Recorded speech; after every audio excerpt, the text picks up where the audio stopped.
जो काम दुनिया के बड़े से बड़े नेता नहीं कर पाए वो ये बाबा कर सकते हैं। रूस और यूक्रेन के बीच जारी जंग को ये चुटकी बजाते खत्म कर सकते हैं। जिस बीमारी को दुनिया के बड़े से बड़े डॉक्टर ठीक नहीं कर पाते उन्हें ये बाबा एक मंत्र में ठीक कर देंगे।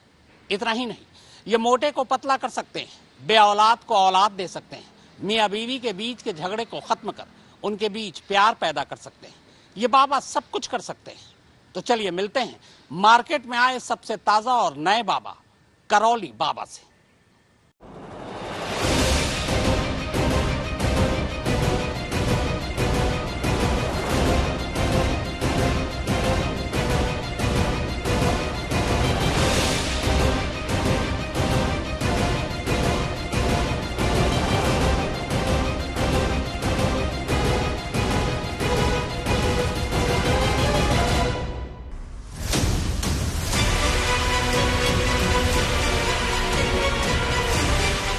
सूरत की सबसे ताजा सूरत को छोड़ दें तो ये दो तस्वीरें फिलहाल लगातार सुर्खियों में। बेशक दोनों की कहानी अलग अलग है, लेकिन पुलिस की एंट्री ने दोनों कहानियों को एक सा बना दिया। एक के पीछे पुलिस कई राज्यों की सड़कें नाप रही तो दूसरे को उसी की दुकान जिसे उसने खुद आश्रम नाम दिया वहां जाकर उसकी सच्चाई को खंगालने का काम कर रही। मुद्दा दोनों तरफ धर्म का ठेकेदार बनकर नई नई दुकानदारी का है।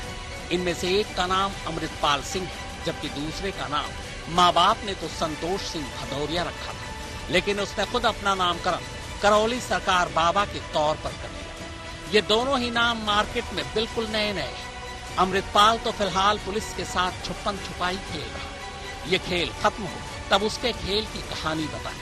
लिहाजा पहले मार्केट के साथ साथ टीवी के पर्दे पर नमूदार हुए सबसे नए बाबा से मिल लेते हैं। वैश्विक दिक्कत चल रही है, रूस यूक्रेन का युद्ध भी चल रहा है, उसको लेकर आपके क्या विचार, क्या वो रुकवा सकते हैं? जैसे पति पत्नी के संबंध अच्छे हो सकते हैं, भय आशंका शक खत्म हो सकता है, ऐसे उनका खत्म हो जाए, उनका युद्ध रुक जाएगा। प्रयागराज पुलिस बहुत परेशान है, शूटर्स मिल नहीं रहे हैं, कुछ मदद नहीं करेंगे आप? नहीं, हमें क्या आपत्ति, हमें कोई दिक्कत नहीं। पूछेगा कोई, पूछते हैं तो उसकी बात भी होती है। क्या मदद हो सकती है यहाँ से? होती रहती है। शूटर्स को ढूंढा जा सकता है? दुनिया में किसी को ढूंढा जा सकता है। इंडिया पाकिस्तान के बीच में बड़े धर्म युद्ध छिड़ा हुआ है, यहाँ भी अगर कोई वहाँ पे रिप्रेजेंटेटिव आता है कि उनका मसला भी सॉल्व हो सकता है? क्यों नहीं हो सकता है? आजकल H1N1 वायरस बड़ा फैला है, कोरोना का भी आता है जाता है, तो उसके लिए कुछ समाधान है आपके पास? सभी के पास समाधान है, करे ना। कोरोना ऐसी बीमारियों का समाधान यहाँ नहीं होता है। हमारे दरबार कई लोगों की मौतें भी हुई। हमारे दरबार में जिन लोगों ने प्रक्रिया का पूरा पालन कर लिया था, किसी एक की भी मृत्यु नहीं हुई। कई श्रद्धालुओं से मिला आपके, वो कह रहे हैं कि पति पत्नी लड़ते हुए आएंगे और गले लगा के जाएंगे, इसका क्या कॉन्सेप्ट है? वही गंदगी चली गई, बाहरी स्मृतियां चली गई। कैसे करते हैं? तो पूरे विश्व की चिंता है। हाँ, चिंता है तो यहाँ समाधान है। आपस का विश्वास का रिश्ता खत्म हो रहा है, तलाक लेना चाह रहे हैं, ये स्मृतियां नष्ट कर दी जाए, नष्ट हो जाती, प्रेम हो जाता है। आज के करौली सरकार बाबा कभी उन्नाव के पवई गांव के संतोष सिंह भदौरिया हुआ करते थे। एक आम परिवार में जन्मे संतोष का बचपन गरीबी में भी था, मगर जैसे जैसे वो बड़ा होता गया उसके सपने भी बड़े होते गए। पर किस्मत साथ नहीं दे रही थी। उसे लगा कि शादी के बाद शायद तकदीर बदल जाए। इसी के बाद उसने रेल बाजार में रहने वाली रेनू सिंह से शादी की, मगर शादी के बाद भी माली हालत नहीं बदली। संतोष को लगा कि उसकी पत्नी ही इसके लिए जिम्मेदार है, लिहाजा शादी के 3 साल के अंदर अंदर ही वो पत्नी से अलग हो गया। कुछ समय बाद ममता तिवारी से उसने दूसरी शादी की। ममता का परिवार आर्थिक तौर पर मजबूत था, उनके कई प्लॉट और जमीन जायदाद थे। शादी के बाद ममता के घर वालों ने संतोष को एक टेम्पो खरीद कर दिया। अब टेम्पो के सहारे उसका घर चल रहा था। इसी दौरान ममता से उसके 2 बेटे हुए, लव और कुश। लेकिन संतोष का मन अब भी नहीं लग रहा था। उसे कम वक्त में बहुत पैसे कमाने थे, कोई रास्ता नहीं सूझा तो उसने राजनीति में जाने का फैसला किया। संतोष ने शिवसेना ज्वाइन की, लेकिन यहाँ भी उसे उभरने का मौका नहीं मिला।